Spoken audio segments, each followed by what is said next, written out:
તો એટલે વિદ્યાર્થી મિત્રો આવનારી કોન્સ્ટેબલની એક્ઝામમાં મોસ્ટ આઈએમપી પ્રશ્ન પૂછાય એવો અને જો કોન્સ્ટેબલની પરીક્ષામાં કેલેન્ડરનો પ્રશ્ન ના હોય તો પરીક્ષા ન કરવી મિત્રો. તો કેલેન્ડરનો પ્રશ્ન આપણે જોઈએ કે જો આજે સોમવાર હોય તો 61માં દિવસે કયો વાર હોય. તો મિત્રો આપણે 61માં દિવસે જ કીધો છે, 61માં દિવસે પછી કીધો નથી. આપણે 61માં દિવસે જોવાનું તો આપણે અઠવાડિયાના 7 વાર આવશે એના વડે આપણે ભાગી નાખશું. ચલો મિત્રો 61 ભાગ્યા 7. ચલો મિત્રો 61 ભાગ્યા 7. ચલો 7 × 8 = 56. ચલો 61માંથી 56 જાય તો વધે 5. ચલો મિત્રો 5. હવે શેષ કેટલી મળી આપણને? 5. તો મિત્રો આપણે જોશું કે એ જે વાર આપ્યો કે સોમવાર આપ્યો છે તો સોમવારની અંદર આપણે 5 ઉમેરી દેશું. તો મિત્રો ચલો 5 ઉમેરીએ તો મંગળવાર, ચલો બુધ, ચલો ગુરુ, ચલો શુક્ર, ચલો શનિ. તો ચલો 5મા દિવસે કયો વાર આવશે? તો કે શનિવાર. તો કયો વાર મળશે મિત્રો? શનિવાર. તો મિત્રો તમારા માટે એક ચેલેન્જ છે કે જો આજે મંગળવાર હોય તો 66મા દિવસ પછી કયો વાર હશે? તો મિત્રો દાખલો ગણી અને કોમેન્ટ કરવા વિનંતી.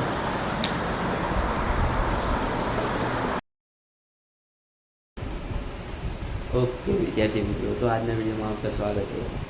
તો વિદ્યાર્થી મિત્રો આપ જોઈ શકો છો કે આપણે આવી વિભાજ્યતાની ચાવીઓ જોતા જ છીએ.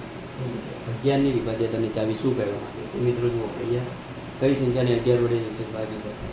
તો મિત્રો 4 સંખ્યા આવેલી છે એમાંથી આપણે જોવાની છે કે 11 વડે કઈ સંખ્યાને નિષેધ ભાગી શકાય. તો મિત્રો આપણે આની પહેલાં 11ની ચાવી આવડવી જોઈએ. તો મિત્રો 11ની ચાવી શું કહે છે? તો સમજો કે 11ની ચાવી એવું કહે છે મિત્રો કે જો એકંદરે સંખ્યાનો સરવાળો 11 થતો હોય અથવા 0 થતો હોય તો તે સંખ્યાને 11 વડે નિષેધ ભાગી શકાય છે. તો મિત્રો આપણે જોઈ શકીએ. ચલો એકંદરે સંખ્યાનો સરવાળો કરીએ. ચલો મિત્રો 3 અને 2. ચલો 3 + 2 = 5.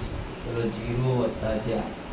0 + 4 = 4. તો આનો સરવાળો એકંદરે તફાવત કરવા જઈએ તો 1 વચ્ચે એટલે આ સંખ્યાને 11 વડે ભાગી શકાશે નહીં. તો મિત્રો આગળ કરીએ. ચલો 3 + 2.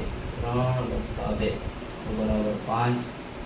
3 + 1 = 4.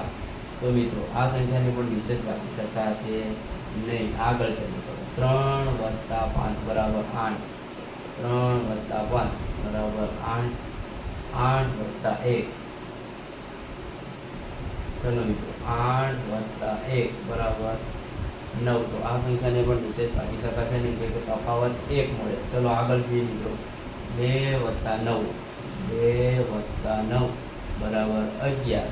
ચલો 7 + 4 તો કેટલા થાય? તો 7 + 4 = 11.